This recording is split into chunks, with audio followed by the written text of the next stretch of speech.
Salmo 51, versículo de número 10, onde Davi lhe diz: cria em mim, ó Deus, um coração puro e renova em mim um espírito reto. Davi, ele então percebe que o seu coração ele não é puro. E ele percebe isso depois de um grande erro que ele comete em sua vida. De fato, o nosso coração, o próprio Jeremias nos aponta duas características, que é a maldade e a perversidade. Coisas que estão no coração do homem, mas que nem sempre o homem consegue perceber. Então existem coisas dentro de nós que nós desconhecemos. Aquilo que conhecemos é aquilo que faz parte da nossa consciência. O que não temos consciência não significa que não existe. Significa que está escondido a ponto da gente nunca ter percebido. Que é aquilo que é o nosso inconsciente. Mas o Salmo 51, no versículo 10, ele fala: cria em mim, ó Deus, cria um coração puro. Ou seja, criar por quê? Porque ainda não existe. Não é uma questão de você melhorar, modificar, é criar, é começar do zero. Cria em mim, ó Deus, um coração puro e renove em mim um espírito reto. Então, o coração humano, ele tem coisas que às vezes nós nem imaginamos que tem. Quando nós nos convertemos, quando nós caminhamos com Cristo, as coisas ruins, elas ficam amortecidas dentro de nós, como se estivessem dormindo. Porque a unção de Deus, ela faz com que as inclinações da carne, elas permaneçam adormecidas dentro de nós. Mas, se a pessoa ela não vigia, em algum momento isso surge novamente na vida dela.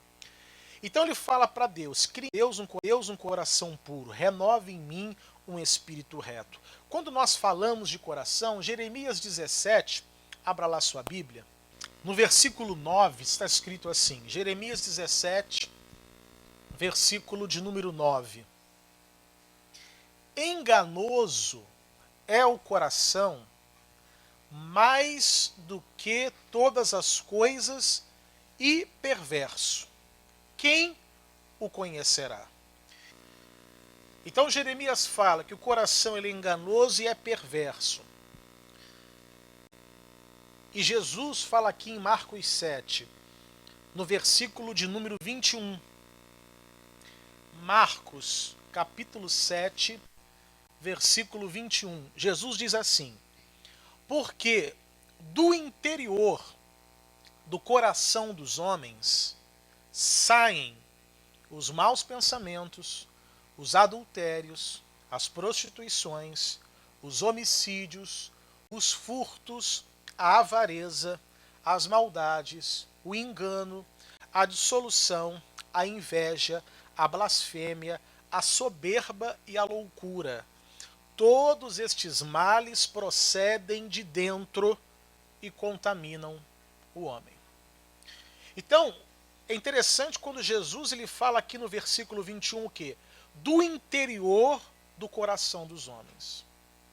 Então, no interior do coração tem tudo isso. Mas a partir do momento que este mesmo homem ele está na presença de Deus, a unção de Deus faz com que estas coisas permaneçam fechadas dentro dele. Fechadas, ficam lá. É como um pote que você guarda, né? Ali o negócio às vezes a vácuo, tá ali. Não tem nenhum contato com você. E se não tem nenhum contato, isso não te contamina. É como se o poder de Deus e a unção do Espírito Santo isolasse tudo isso que já está no interior do seu coração, isolasse aquilo e deixasse aquilo lá preso, aprisionado. Mas a partir do momento que alguém se afasta de Deus, estas coisas começam é como se essa caixa começasse a ter rachaduras, aonde essas coisas começassem a brotar e a contaminar primeiro a própria pessoa e também contaminando outras pessoas. Então tudo isso está lá preso. Mas a partir do momento que alguém se afasta de Deus, estas coisas começam a surgir novamente. E a pessoa ela passa a agir de acordo com estas coisas que estão lá no interior do coração de cada um. E a partir do momento que estas coisas começam a brotar, a gente lembra lá de Jeremias que o coração ele é enganoso e ele é perverso. E por que o coração ele passa a ser enganoso? Aonde está o engano? É enganoso porque ele te dá uma falsa ideia da realidade. O coração é enganoso quando ele faz com que você tenha um olhar distorcido para a vida, para as pessoas. É quando você deixa de ter um olhar de Deus e passa a ter um olhar distorcido do mundo. E quando você tem esse olhar distorcido, você é capaz de tomar atitudes, às vezes perversas, sem que você tenha consciência de que está sendo perverso. Então, como diz Jeremias, o coração ele é enganoso, o coração ele é perverso. Mas nem sempre a perversidade é consciente. É a pessoa que age na perversidade, mas sem ter a consciência de que está sendo perverso. Por quê? Porque o coração o engana. Faz com que ele não tenha noção da realidade e daquilo que está fazendo. E é por isso que Davi, então, ele pede lá no Salmo 51 que crie em mim um coração puro, porque eu não tenho. Amém? 2 Samuel 11, vamos ler aqui a partir do versículo 1. Que diz assim: E aconteceu que, tendo decorrido um ano, no tempo em que os reis saem para a guerra, enviou Davi a Joabe e a seus servos com ele e a todo Israel para que destruíssem os filhos de Amon e cercassem Rabá. Porém, Davi ficou em Jerusalém. Então isso aqui já é um sinal de que alguma coisa já estava errada com Davi. Por quê?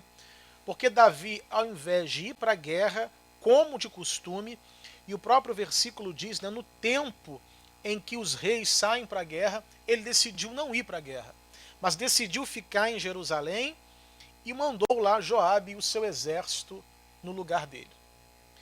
Então isso não era comum na vida de Davi. Não ir para a guerra ou deixar de enfrentar inimigos não era uma coisa comum na vida dele. E ele decide ficar em Jerusalém. Ele decide não fazer o que ele tinha que fazer. Decide ficar em casa, por algum motivo. Mas é uma atitude que mostra de que algo não estava bem. Nenhuma queda acontece de uma hora para outra. Ninguém cai da noite para o dia. É um processo. A queda é apenas o desfecho. Mas existe todo um processo que leva alguém a cair.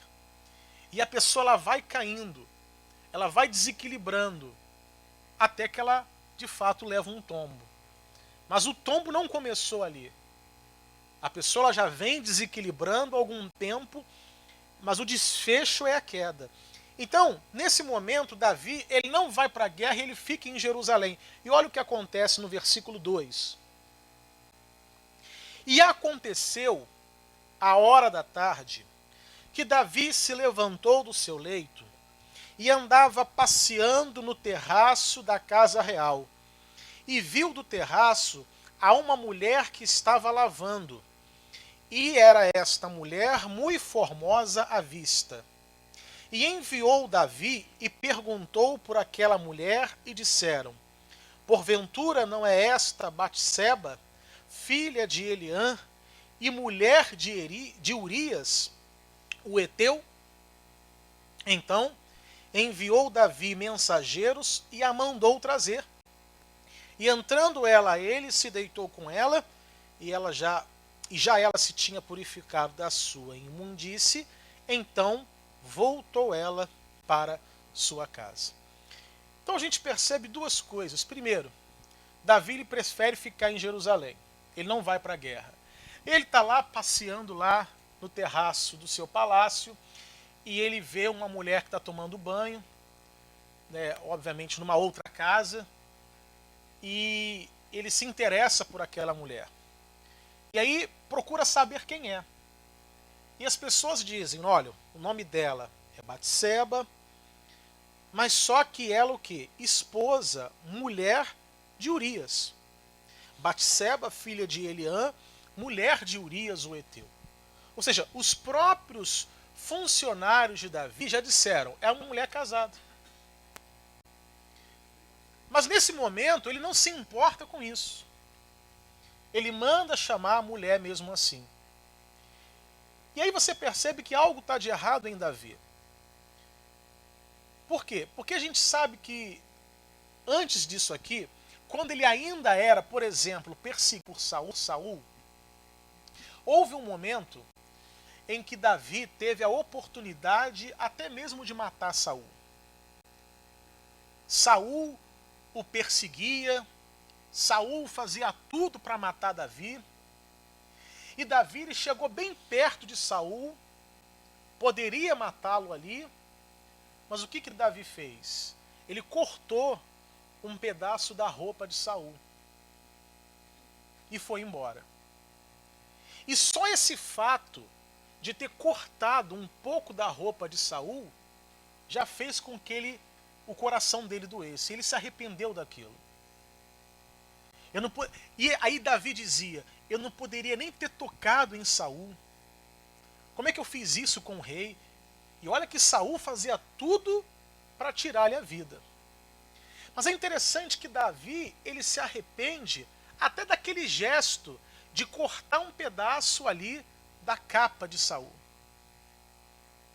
Você percebe o temor que existe em Davi naquele episódio. Que mesmo tendo Saul como inimigo, poupou a vida dele. Mesmo tendo Saul como inimigo, chorou a morte dele. Davi, ele caiu em prantos, chorou a morte do seu pior inimigo. Davi ele foi capaz de chorar a morte do seu pior perseguidor. Há um temor no coração de Davi. Agora você percebe que não. As pessoas falam, é Batseba, filha de Eliã, mulher de Urias o Heteu.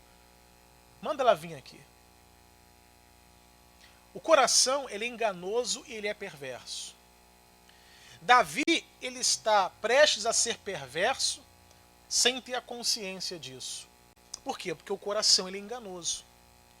No caso aqui de Davi, para a gente entender como que ele é enganado, né, como é que o diabo ele cria uma situação para enganá-lo, eu quero que você vá lá em Lucas, no capítulo 4, no final do versículo 9, Lucas 4, 9. Se tu és o Filho de Deus, lança-te daqui abaixo, porque está escrito, mandará aos seus anjos acerca de ti que te guardem e te sustenham nas mãos, para que nunca tropeces com teu pé em alguma pedra. Ou seja, a tentação era, Jesus, se joga daqui de cima, e os teus anjos irão te segurar e te colocar salvo novamente no chão. Que tentação é essa? A tentação do exibicionismo. De você exibir a si mesmo para alguém. De você exibir habilidades, de você exibir talentos e expor isso na frente das pessoas. E a gente vive hoje numa sociedade que faz questão de exibir até o prato que come, até o almoço que almoça. É a tentação do exibicionismo. De você querer mostrar para todo mundo aquilo que você pode ou aquilo que você tem. Então Jesus, tente imaginar a cena, né? Se joga lá de cima. Olha que cena bonita. Jesus se joga lá de cima, desafiando a lei da gravidade, os anjos vão lá e o pegam no meio do caminho, se exibindo o seu poder, ou exibindo os anjos que ele tem à disposição. Legal. E o que alguém ganha com isso? Jesus cai lá de cima, os anjos seguram, aquela coisa toda, uma exibição do poder. Mas e serviu para quê? Para nada. Apenas para alimentar o ego daquele que se exibe. Então, essa é uma tentação que hoje ela é recorrente. A penúltima, né, é quando Satanás ele diz aqui no final do versículo 6, aliás, versículo 6, dar-te-ei a ti todo este poder e a sua glória, porque a mim me foi entregue e dou a quem quero. Portanto, se tu me adorares, tudo será teu. Ou seja, aquilo que Jesus recusou é aquilo que muita gente aceita. Vale tudo para chegar lá, vale tudo para ter fama, vale tudo para subir na vida, até adorar o diabo se for preciso. Ou seja, a pessoa ela não vê impedimento. Para ela vale tudo para ela chegar aonde ela quer ou para ter o que ela quer. Mas eu quero falar aqui da primeira tentação, quando ele diz assim, no versículo 3, e disse-lhe o diabo, se tu és o filho de Deus, dize a esta pedra que se transforme em pão. E que tentação é essa? E como é que essa tentação funciona? Funciona da seguinte forma, Satanás ele diz, se tu és o filho de Deus. Por quê? Porque sendo filho de Deus, você pode tudo. Você pode qualquer coisa. Porque você é filho de Deus. É aquela tentação que faz a pessoa se sentir privilegiada, especial, ou pela posição que ocupa, ou pelo poder que exerce, e faz com que isso a pessoa se sinta especial a ponto dela poder fazer qualquer coisa sem que ela tenha que dar satisfações ou justificativa para quem quer que seja. Por quê? Porque é o filho de Deus. Jesus, você pode, você é o filho de Deus, você é diferente. Você tem todo o poder. O Pai já te deu todo o poder. Você é o filho de Deus. Se você quiser transformar essa pedra em pão, transforme. Outros não podem fazer isso. Mas você pode. Outros não podem fazer isso, mas você pode. Por quê? Porque você é filho. E se você é filho, você pode tudo. Você não tem que dar satisfação a ninguém, você não tem que justificar nada a ninguém.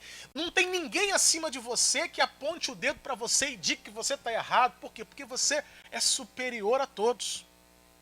Então essa é a tentação que afeta muitas pessoas. São pessoas que pela posição que ocupam, ou por aquilo que têm, se sentem superiores a ponto de fazerem o que querem, sem se importar se vai ferir o outro, se vai machucar o outro, se vai ofender o outro. É aquela pessoa que usa da sua posição para ter vantagem sobre os outros e fazer aquilo que quer. Essa é a tentação. Então quando Satanás fala, você é filho, você pode, ele recusa, mesmo que ele tivesse com fome. Então, Jesus estava com fome. E a fome, obviamente, desperta em você o desejo de comer. É o desejo, é a vontade. Você passa lá, aqui no caso ele ficou 40 dias, mas a gente ficar 40 minutos sem comer, já dá a fome, a vontade de comer. Ou seja, Jesus, ele tinha uma vontade e ele tinha o poder de realizar aquela vontade, mas ele se negou. A mesma coisa acontece com Davi. Por que Davi manda lá pegar aquela mulher? Porque ele é rei. Davi, você é rei. Você pode qualquer coisa. Davi, você é o herói do povo. Você é que manda. Não tem ninguém acima de você em Israel. Não tem ninguém que você tem que dar satisfação. Então, mesmo que ele soubesse muito bem os 10 mandamentos, não cobiçarás a mulher do próximo, mesmo que ele soubesse disso, mas a tentação faz com que você se sinta acima da lei, acima das regras. Ou seja, a tentação aqui de transformar a pedra em pão leva o sujeito a achar que ele está acima das regras e ele pode descumprir as regras por quê? Porque ele é rei, porque ele é filho de Deus, porque ele é isso, porque ele é aquilo. Faz a pessoa se sentir superior aos homens e às regras. Então, Davi ele aceita transformar a pedra em pão. Jesus recusou, mas Davi aceita. Eu sei que ele é casado, não importa, eu sou rei. Eu quero e acabou. Ou seja, eu tenho desejo. Então, Jesus, ele tem uma vontade. Ele poderia usar do poder dele para cumprir aquela vontade, para matar aquele desejo, mas ele recusa. Davi também tem o poder e também tem uma vontade, mas só que ele usa o poder para poder realizar o seu desejo. E o que o Davi ele faz? Voltemos lá para 2 Samuel, versículo... 2 Samuel capítulo 11, versículo 4. Olha o que ele faz. 2 Samuel 11, 4. Então enviou Davi mensageiros e a mandou trazer, e entrando ela a ele, se deitou com ela. Aí no final diz, então voltou ela para sua casa. O que Davi fez? Tirou a mulher da casa dela, usou a mulher e mandou ela embora. Pode ir. Volta para sua casa. Acabou. Ele só transformou a pedra em pão. Comeu o pão, matou a fome.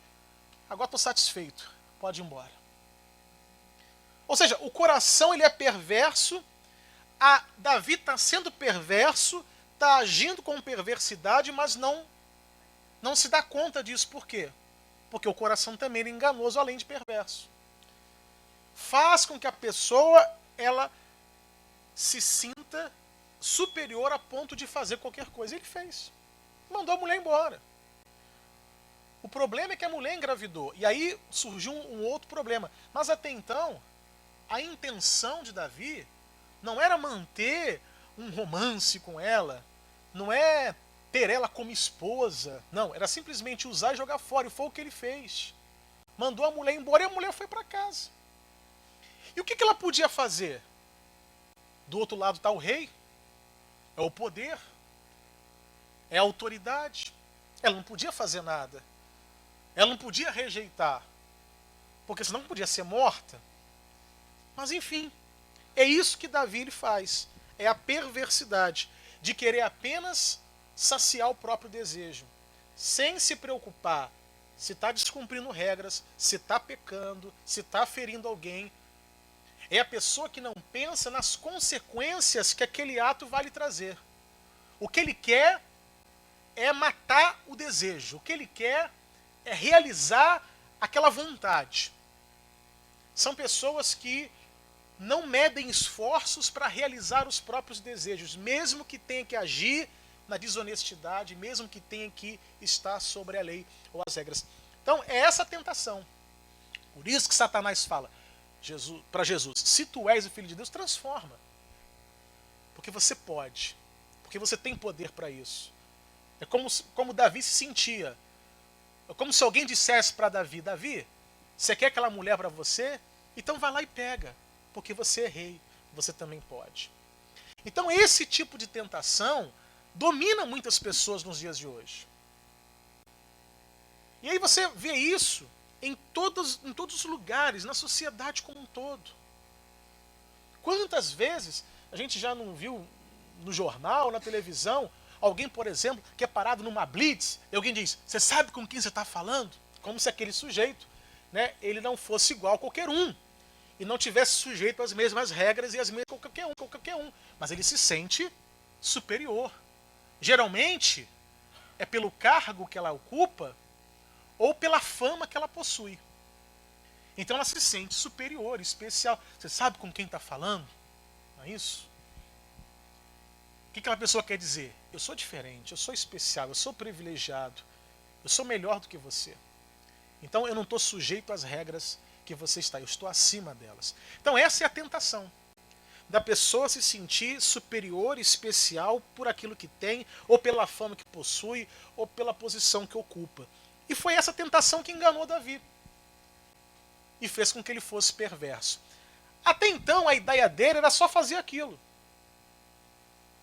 Usar a mulher e jogar fora. Só que depois veio a notícia que a mulher engravidou.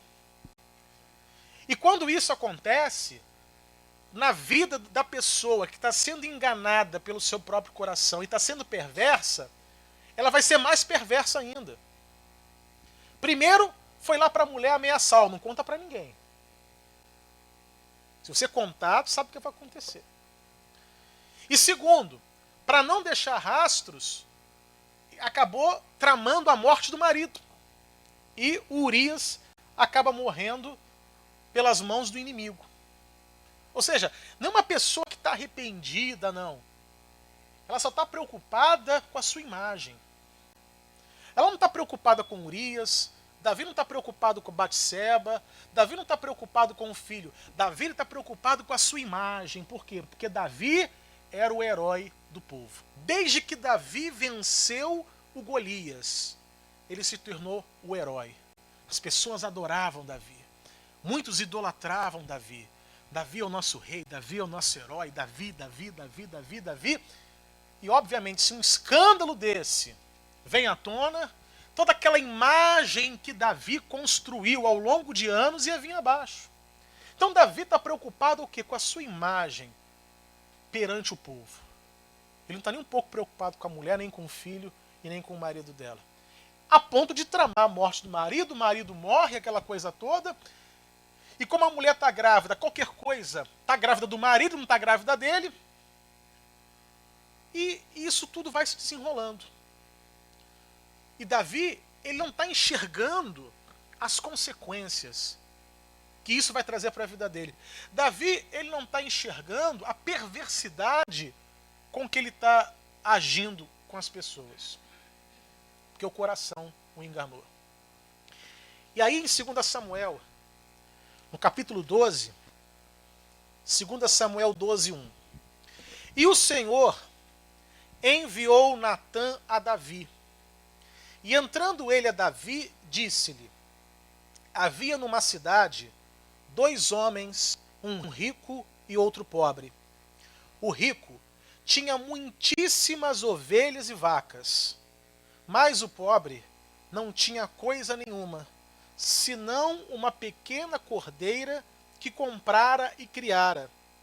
E ela havia crescido com ele, com seus filhos igualmente, do seu bocado comia, e do seu copo bebia, e dormia em seu regaço e a tinha como filha. Ele continua contando a história aqui, versículo 4. E vindo um viajante ao homem rico, deixou este de tomar das suas ovelhas e das suas vacas, para guisar para o viajante que viera a ele, e tomou a cordeira do homem pobre, e a preparou para o homem que viera a ele. Então o furor de Davi se acendeu em grande maneira contra aquele homem, e disse a Natã: vive o homem que digno de morte, quer dizer, vive o Senhor, que digno de morte é o homem que fez isso, e pela cordeira tornará a dar o quadruplicado, porque fez tal coisa e porque não se compadeceu. Então disse Natã a Davi: tu és este homem. Então ele conta uma história e Davi fica com raiva, furioso. Nosso homem que fez isso tem que morrer. Então, Davi, foi você. Essa história aqui é a sua. E nesse momento ele toma um choque. Porque quem está sendo enganado é capaz de enxergar no outro erro, mas não enxergar em si mesmo o mesmo erro. É o engano. Ou seja, para ele que é rei, tudo bem. Mas para o outro que não é digno de morte. É aquela pessoa que não consegue enxergar a sua própria perversidade. É a pessoa que não é sensível aos próprios erros. Ela é sensível ao erro do outro, mas não é sensível aos próprios erros. É a pessoa que quer, como eu posso dizer, Davi, ele se enxerga no outro, mas ele decide quebrar o espelho ao invés de se consertar. Ele prefere destruir o outro do que corrigir a si mesmo. Davi, você é esse homem. Assim diz o Senhor, Deus de Israel. E aí ele começa aqui no versículo 7, né? Aliás, na metade para lá. Assim diz o Senhor, Deus de Israel: eu te ungi rei sobre Israel, e eu te livrei das mãos de Saul. Versículo 8. E te dei a casa de teu senhor, e as mulheres de teu senhor em teu seio, e também te dei a casa de Israel e de Judá. E se isto é pouco, mais te acrescentaria tais e tais coisas. Por que, pois, desprezaste a palavra do Senhor, fazendo o mal diante dos seus olhos? A Urias, o heteu, feriste a espada, e a sua mulher tomaste por mulher, e a ele mataste com a espada dos filhos de Amon. Então, Deus ele começa a falar para Davi da onde ele veio. Deus fala para ele: eu te dei a casa do teu senhor, eu te ungi rei sobre Israel, eu te livrei das mãos de Saul. É como se Deus estivesse dizendo: Davi, você é o que é porque eu te fiz ser o que você é. Não se esqueça, Davi, que você estava lá no meio do mato cuidando das ovelhas do teu pai. E se não fosse por Deus, Davi ia morrer no anonimato. Ninguém ia saber da existência dele. Porque ele estava lá esquecido. Ele era o mais jovem, o menor da casa dele. E quando Samuel ele foi lá para ungir o novo rei, ninguém se lembrou de chamar Davi. Samuel perguntou: mas vem cá, já acabaram os teus filhos? Ah, me lembrei, tem mais um chamado Davi. Davi estava lá esquecido, largado no meio do mato, cuidando lá de uma meia dúzia de ovelhas que a família tinha. Uma família pobre. Deus está dizendo: Davi, toda a ascensão que você teve, toda a fama que você construiu, todos os inimigos que você venceu, tudo isso que você tem hoje foi porque eu te dei. Não foi por teu mérito, foi porque eu coloquei tudo isso na tua mão. Então não se exalte por aquilo que você tem. Não ache que por você ser rei você pode qualquer coisa, porque você só é o que eu quis que você fosse. Porque se não fosse a minha vontade, você estaria ainda lá, apacentando lá as ovelhas do teu pai. Eu te exaltei, eu te fiz vencer, eu te ungi, eu te fiz rei. Então, Deus está não jogando na cara de Davi, mas fazendo com que ele entenda. Porque o que ele só é por causa de Deus. Porque sem Deus, ele seria apenas um garoto no anonimato. E aí Davi ele vai acordando para a realidade. E como se não bastasse, Deus fala assim no versículo de número 10. Agora, pois, não se apartará a espada jamais da tua casa, porquanto me desprezaste, e tomaste a mulher de Urias o heteu para que te seja por mulher. Assim diz o Senhor: eis que suscitarei da tua mesma casa o mal sobre ti. Tomarei das tuas mulheres perante os teus olhos e as darei a teu próximo, o qual se deitará com as tuas mulheres perante este sol. Porque tu o fizeste em oculto, mas eu farei esse negócio perante todo Israel e perante o sol. Então aquilo que antes ele temia, que era o escândalo público, vai vir à tona. E todo mundo vai ficar sabendo daquilo que você fez, do crime que você cometeu, do pecado que você cometeu, da mulher que você tomou, que engravidou, que quis esconder a gravidez e matou o marido da mulher. E aí aquilo se torna um escândalo. E para piorar, começam os escândalos dentro da casa dele. Aí você vai ver mais à frente um irmão que estuprou a irmã. Aí depois o irmão matou o irmão que estuprou a irmã. Se você for continuar lendo a história, você vai ver que é exatamente isso que Deus falou. A espada vai vir na tua casa também. E de certa forma, isso é uma coisa óbvia, e a gente já aprendeu. Deus não se deixa escarnecer, porque tudo aquilo que o homem plantar, certamente ceifará. Ou seja, aquilo que ele fez na vida de Batseba, fizeram com a filha dele. Então, diante disso tudo, diante desse contexto, diz aqui o versículo 13. Então disse Davi a Natã: pequei contra o Senhor. Aí que ele reconhece o pecado. É nesse momento, então, que o engano ele é dissipado. Porque o que faz o engano ser dissipado da vida de uma pessoa? A palavra de Deus. E nesse momento, Natã, ele está sendo o próprio Deus. A boca de Natã é a boca do próprio Deus. E Natã começa a falar, Deus começa a falar, e a palavra de Deus vai dissipando aquele engano. E quando o engano ele vai sendo dissipado, é que a pessoa percebe exatamente o que ela fez. E além de perceber o que ela fez, ela também percebe as consequências que ela vai ter daquilo que ela fez. Aí Davi reconhece, pequei contra o Senhor. E é dentro desse contexto, então, que Davi escreve o Salmo 51. Vamos lá para o Salmo 51? Por causa disso que ele escreve o Salmo 51, e ele fala, cria em mim, ó Deus, um coração puro. Porque esse fato é que mostrou para Davi o quanto ele era capaz de ser mau. Porque até então Davi nunca foi capaz de fazer isso. Nem com o próprio Saul, que tanto perseguiu. Nem com o próprio Saul, que tanto quis a morte dele.